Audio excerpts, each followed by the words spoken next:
Hey everyone, back again. Now we're on to part 2 of The Wretched of the Earth. Frantz Fanon's The Wretched of the Earth, which is going to take over from chapter 3 all the way to the end. So chapter 3 titled The Pitfalls of National Consciousness until the conclusion. Now before jumping into it, go check out part 1 if you haven't already. If you want to follow me anywhere other than here, you can find me on Instagram at theory_and_philosophy or on Twitter at David Guigno. You can help me out by liking, sharing, subscribing. That'd be great. You can help me out monetarily via Patreon or PayPal. There are links for all of these things in the description if you're interested in that. And yeah, let's jump into the rest of the text here. So this starts out from chapter 3, titled The Pitfalls of National Consciousness. Now he wants us to imagine here a post-colonial setting where colonial people take command of their country and their resources, and its resources. There are potential problems here though, because the privileged colonized people who were taught things in colonial universities will likely form an anti-national bourgeois class. So if you remember from the last episode, we were talking about the problems that come with the possible problems that emerge in resistance to colonial rule. So colonized people might adopt guerrilla warfare to oppose colonial rule, but there are going to be certain problems obviously posed with that. Now what we're imagining is the crystallization of a new bourgeois class in the ashes of a colonial regime. And this new national bourgeois class might have emerged out of a conflict of independence against colonial rule. But it hasn't completely renounced the values of that colonial rule. And so what we see instead is the formation of a new kind of bourgeois that privileges some people in the national setting over others. So previously colonized people have now been liberated, but they have been put under a new kind of rule in accordance with still the logics of capitalism. And these values might even be adopted by people in the middle classes who are every day being exploited by a new national bourgeois. And so they might only view nationalism in their minds as being a way by which to transfer into native hands of those unfair advantages which are the legacy of the colonial period. So instead of challenging power, in this setting, it is simply about recreating power where different people benefit. So in this, where we have these middle class, largely workers probably, feeling this way, there's going to be now, the national bourgeois is going to take on the new role of intermediary between previous colonizers, who now just probably have a strategic allyship, an economic allyship with their ex-colony. And this is done to just continue exploitation, but without direct colonial rule, with the presence of tanks and police, government officials, and whatnot.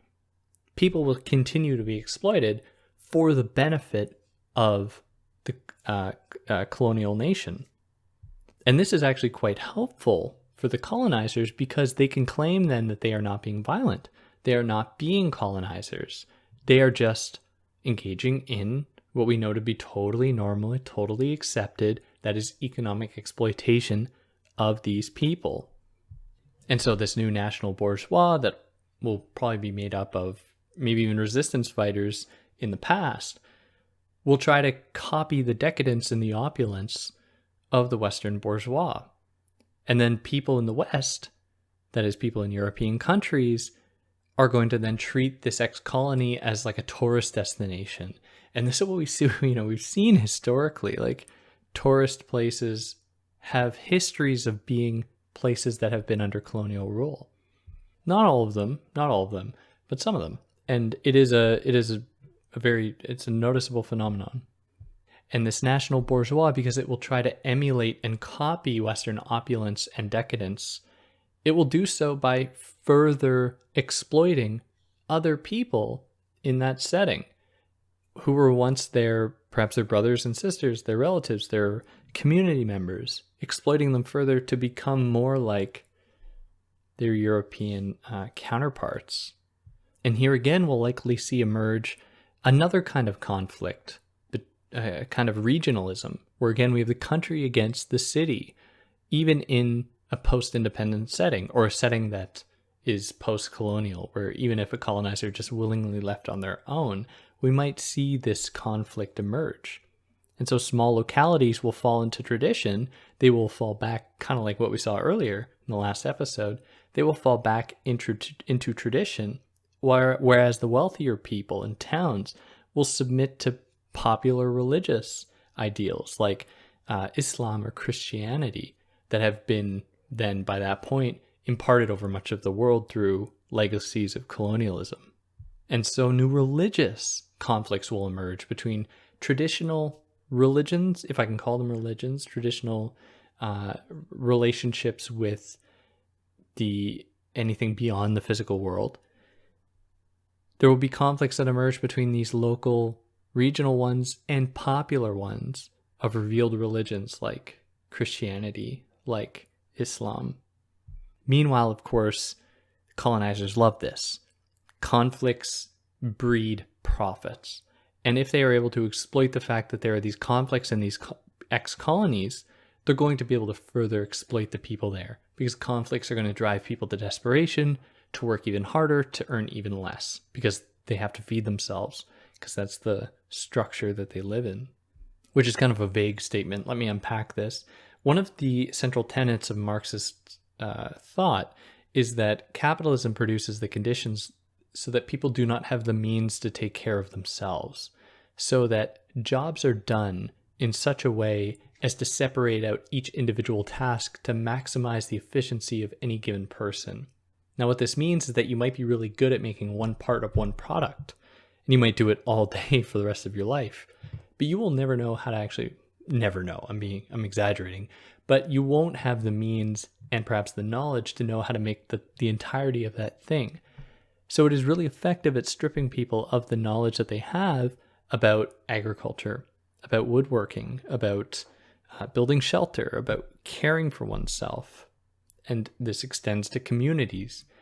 It really challenges and undoes the ways that communities work with one another to help one another, not for profit, but out of care. So any true revolutionary project has to strike at the heart of this bourgeois logic, so that in another revolutionary conflict, or even in the first one, or any revolutionary conflict, there won't just be one bourgeois replaced with another that will continue legacies of exploitation.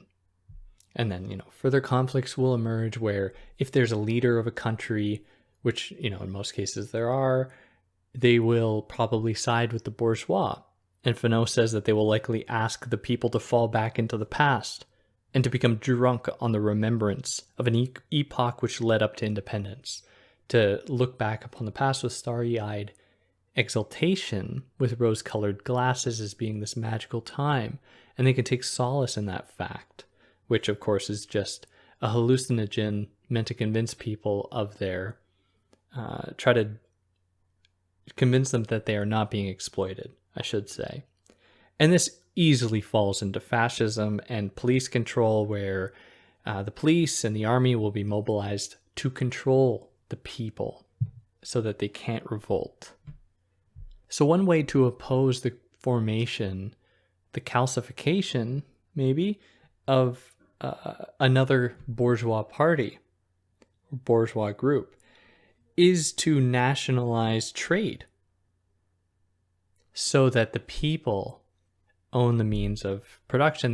They directly benefit off of the trade of their products, and there's not this intermediary, this capitalist, who is going to siphon off the profits for themselves so that the people don't actually reap the profits that they make for the capitalist.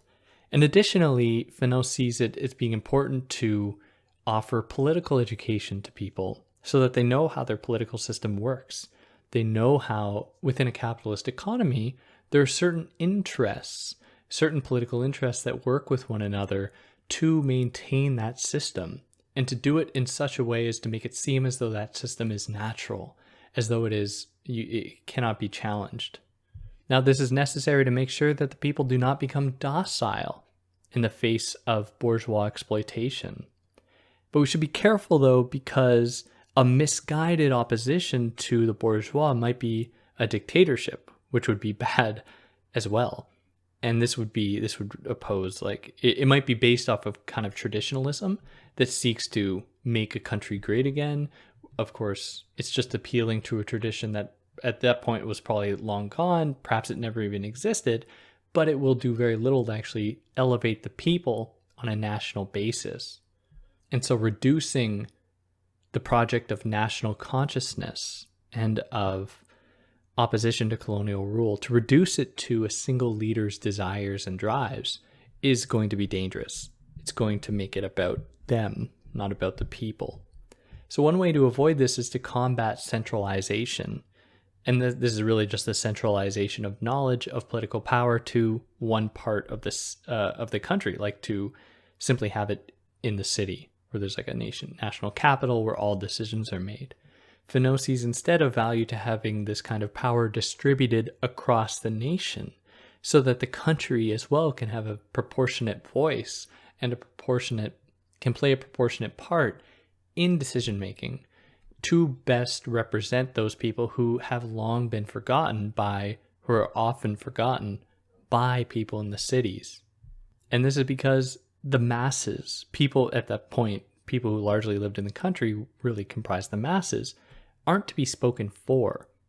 Instead, they were to be given tools to allow them to speak for themselves, allow them to fight for themselves, and to represent themselves. So all of this can't be forced, though. Political education has to happen organically, and it has to happen steadily. So it's not about just teaching people about racial oppression and how this intersects with capitalist oppression, and then magically giving people weapons to fight the powers, so to speak, because it is so not so clear as that. Instead, this must happen steadily and organically. And one of the other conditions that has to be met is that communication needs to improve so that people can actually organize and collaborate their struggles, to organize their resistance. Moreover, it must be a global movement. It must oppose the spirit of discouragement that has been fostered by colonialism and other forms of imperialism and the bourgeois class. And this can be done through Fanon's own psychiatric practice of empowering people, of working with people to get them to recognize that their psychological ills are not produced because they're broken, but because they've experienced horrors under colonial rule, and that the culprit is not so hard to identify, and it is much more easy to point to than a mental illness that can be quite elusive. Now, additionally, old traditional structures that privileged men over women have to be undone, because Fanon sees this as being something that mutually affects men and women. So they must work together, not simply continue legacies of exploitation of women by men. And additionally, the police must be phased out, where he writes that an engineer is 1,000 times more indispensable to his country than an officer. And it makes sense. And the police do very little compared to an engineer. And that'll put us here into chapter 4, titled On National Culture. So one of colonialism's tactics is to convince the colonized that they don't have a history. And they don't have anything worth fighting for then. And anything that came before colonialism was just childish nonsense that doesn't have any bearing on the real world. Certainly something Marx agreed with. Now, this doesn't mean that colonized people can't look to the past for some comfort away from colonial rule. I mean, it's only natural that they would. And they may find inspiration for a national identity there. But again, for Fanon, it's about looking to the future as well. There needs to be a mix of the two. Now, Europeans look upon these efforts to look back to the past as being like a child looking, I don't even know what. They just look at it as being childish. But of course, they think that because their own national identities go unchallenged. Their own Spanish identity is just taken as being universal for them. Like, it cannot be seen otherwise. Now, in all of this, we can't forget that there is a unity among all African and other black nations in the way that they were automatically subordinated to Europe and white people. And this is the basis of Aimé Césaire's notion of négritude, finding the common thread among all black people. Now, Fanon has an issue with this in that Fanon worries that Césaire's notion discounts the specific national experiences of black people all across the world. So a black person living in Chicago experiences European oppression very differently than a black person in Kenya, for instance. And to do otherwise for Fanon is just something that academics like to do to try to find some kind of unifying thread and to really proffer up their position as an intellectual that is totally detached from the material existences of very differently situated people. Now, with that being said, doesn't discount that there are mutual experiences of oppression by European aggressors, of course, but these can't be taken to and used to ignore the specific local historical experiences of differently situated people. And all that would really do, not all, that would be too reductive, but what is at risk here as well is that it would just homogenize black people to say that they're all the same. They all have this unifying thread. And I was at a conference once, and Frank Wilderson III was giving a talk, and one of his main contributions to the field is the notion of Afro-pessimism.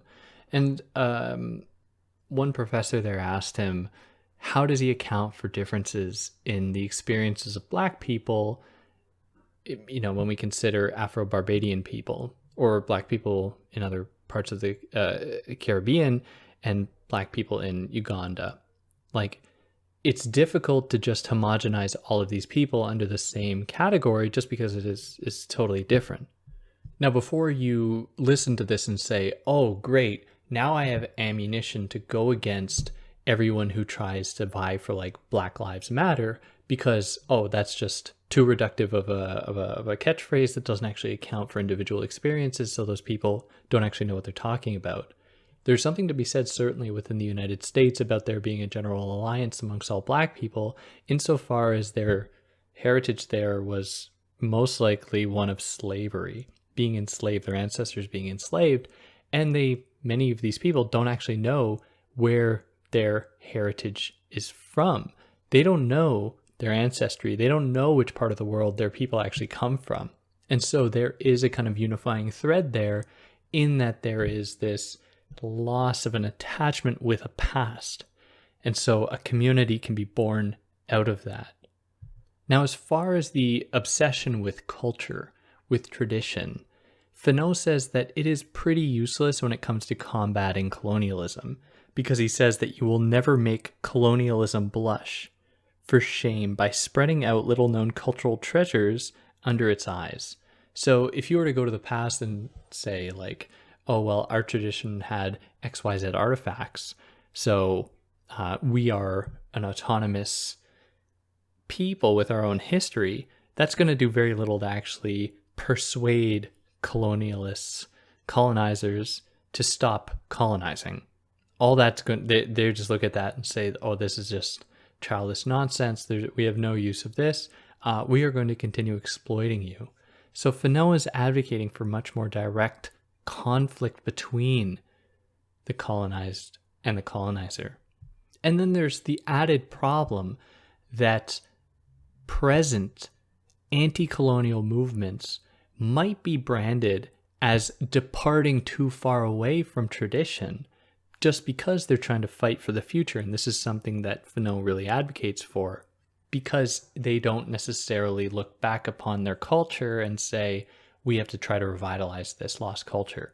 Instead, by looking to the future, they might create these tensions among their allies, among other people in their country who still want to hold on to these relics of the past, which of course you can still have those, but it's about bringing it to the future as well. And again, I want to emphasize the complexity of this text. It really cannot be understated, and I really recommend you read it just because there's so much to it. It is just so rich with analyses of these types of conflicts and how they might emerge and what to do about them. Now, here he provides the example of a cultural artifact by the Guinean named Kaita Fodeba. And this person's name is interesting because, whenever someone mentions a name in a text, I look them up because I want to know about them. But this person's name was actually listed in some places as being Fodeba Keita. So I'm really sorry for this. I could not find which it really was. Like, it seemed like split on the issue as to what their name was, if it's Keita Fodeba or the other way around. So if anyone knows, like, definitively, like, please let me know. I hate that I need to ask this, but I just couldn't find out. I mean, different sources said different things, and I hate that. So please let me know. In this book, it's Keita Fodeba, but in any case, just if somebody knows. So he provides a poem titled African Dawn by Keita Fodeba that engenders demystification and a call to arms. That is, it is a poem that directly illustrates the horrors of colonial rule and the necessity of colonized people to take up arms against the colonizer. Now, Fanon particularly likes this poem because it pays homage to tradition and culture while looking to the future, while seeing this as a project that has to be trained toward the future. Now, in all of this leads Fanon to define national culture as a whole body of efforts made by a people in the sphere of thought to describe, justify, and praise the action through which that people has created itself and keeps itself in existence. So as this definition tells us, national culture, because it contains the very act of national culture coming into being through combat, through cultural reinforcement, what it means then is that any anti-colonial movement, any resistance, has to itself become part of that new national culture and has to be embedded in it.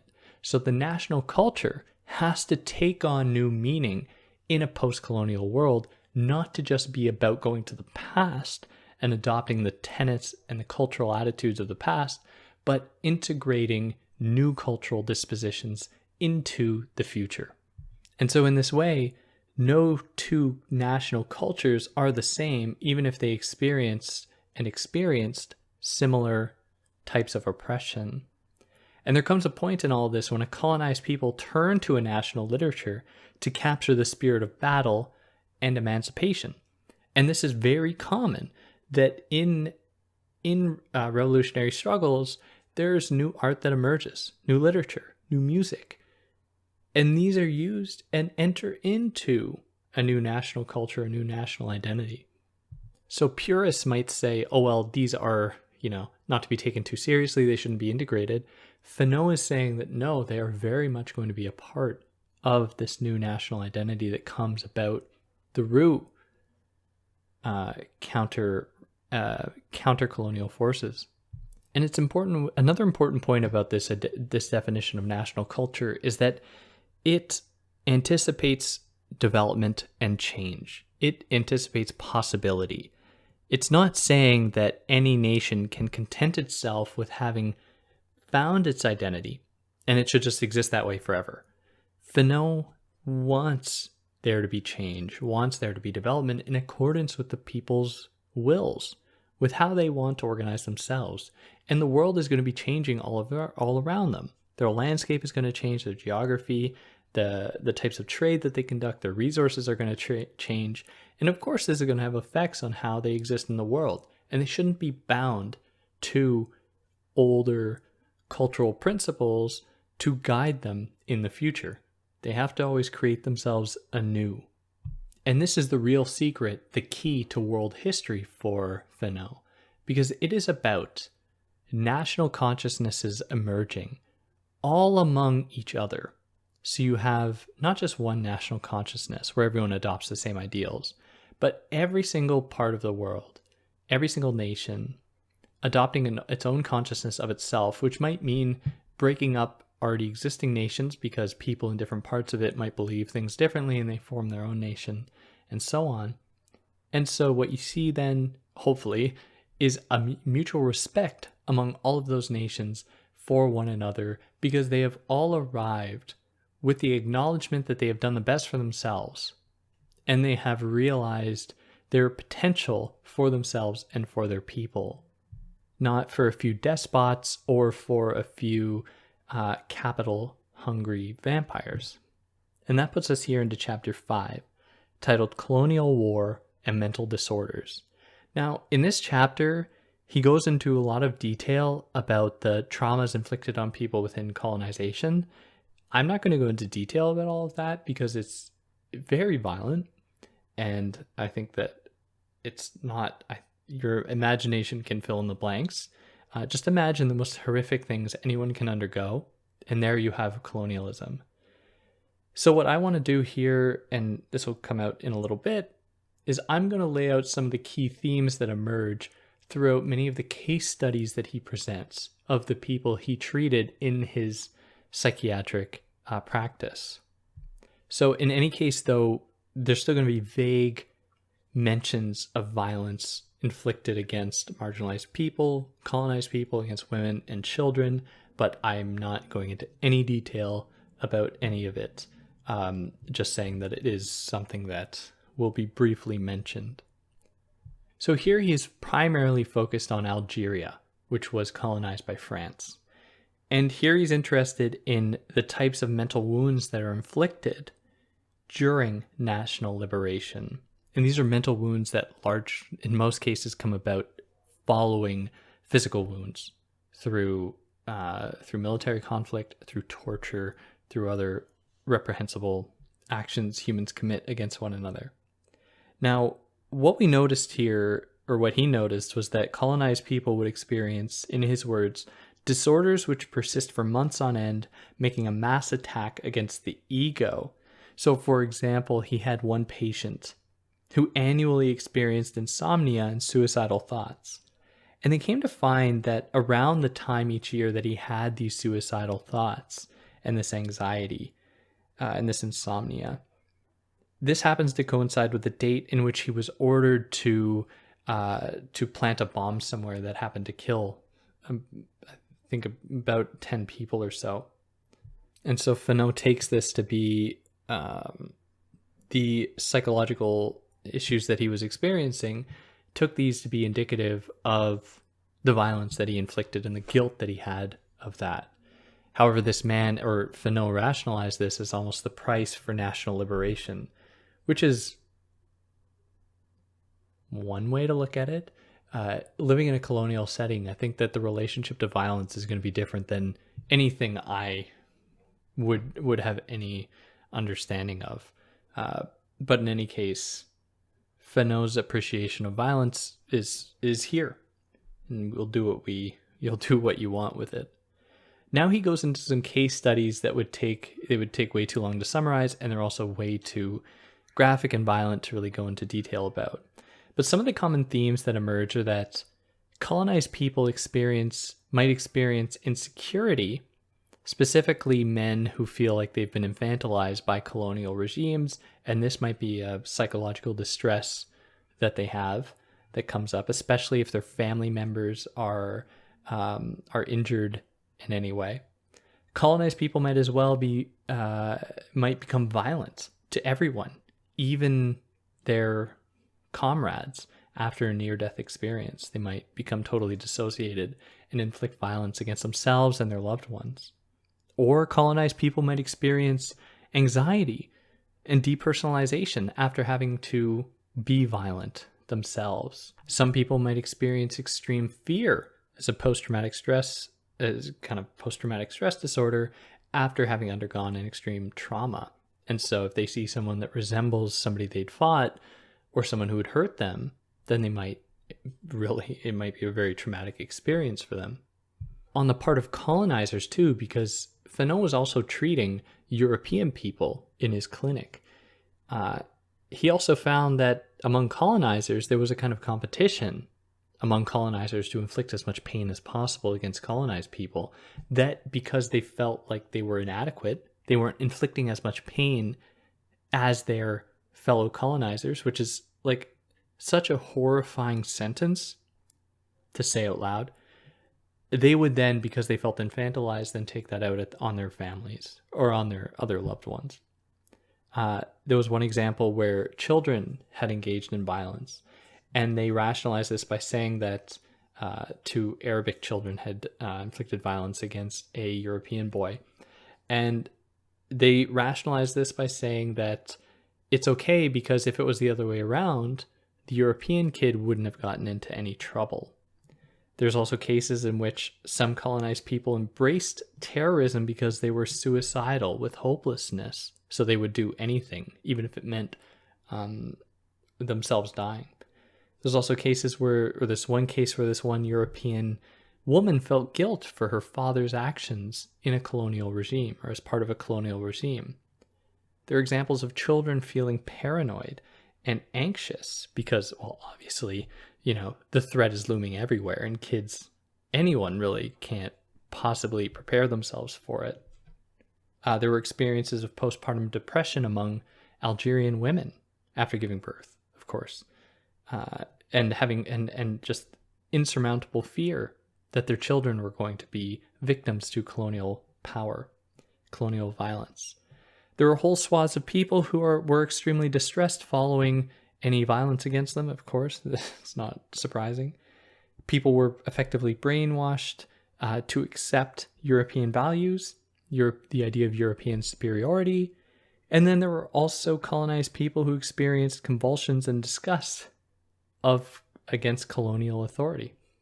And really, like, all of these are just the broad strokes I'm taking out here, because he presents all of these case studies that would take too long, as I said, to summarize, and they're also extremely violent, describing different ways of torturing people, for example, and it's really horrific stuff. And it makes total sense that no one can feel normal under colonial rule, just because it is so violent. And even when it isn't violent, like physically violent, it is still psychologically scarring, traumatizing. The imposition of one set of values onto somebody is a horrifying thing to imagine. So, of course, nobody can really feel normal under these conditions. And Fanon saw this. He was treating so many people. And this is why he thought that it was important for psychiatrists to treat these mental disorders produced by these traumas, but to also combat the colonialism that is producing these traumas. So it's no surprise then that under colonial regimes, under colonial authority, colonized people might resort to criminality in the eyes of the European colonizers because they don't have another choice. I mean, largely their economic options are going to be taken away from them. Their land is going to be taken away. Connections to their community and tradition are taken away. And after that, like, what is there? Like, they're probably going to be separated from the rest of their families, and it's just horrific all around. And it seems totally strange to think that they'll just adopt the values of the people who have hurt them like this. And it's really a catch-22 because it forces people to commit crimes, probably, and then the colonizer uses that to justify even further control, even more stringent control, stringent policing against colonized people. And then there are whole sciences that emerged that tried to justify the actions of colonized people by saying that their brains are less developed, or their brains are smaller, or any other kind of racist evolutionary arguments, physiological arguments against entire swaths of people that were used, like, that justified many violences all throughout history, very much like even to this day, that have been used to separate people. Certainly like what was seen in Rwanda, where the Hutus and the Tutsis were separated on this basis of their physiology that the colonizers had imposed upon them, these ideas they had imposed upon them that eventually culminated into such an atrocious conflict. And here we arrive at the conclusion. And the conclusion is rather short, so this will be short. But in it, he says that the revolution shouldn't seek to replicate Europe, shouldn't seek to just make another Europe wherever the revolution occurs, the anti-colonial revolution. This means instead putting forward a new idea of the human, of man is the word that we get here regrettably, but in any case, putting forward a new idea of what a human is and what humanity is capable of for the betterment of the world. And he stresses that this is something that is done in accordance alongside with European people, not against them, because that would be, that's just way too reductive to suggest that Europeans don't also have a nationalist drive to vie for their own values, which Fanon doesn't want to step on the toes of. He doesn't want those values to be imposed against him or people he aligns with in his nation, or, across all of Africa, or across all of South America, and so on. And yeah, that's essentially it. I'm not fully in agreement with Fanon for a number of reasons, but at the same time, I acknowledge that I have no frame of reference for any of this. Sure, I'm squeamish with violence and would prefer it not occur, but I also have never lived under colonial rule. I've never been a black man under colonial rule. I have no idea what that is like. And I am also in a privileged position to be critical of national identity, because I don't need that to stay alive. It's like a possible safety net against losing complete attachment from the world and from family and people. And I'd love to hear what other people have to think about this, to give more context and other opinions. I'd love to hear them. And yeah, on that note, if there's anything I omitted, anything I got wrong, I'd love to hear about it. And yeah, catch you next time. Take care.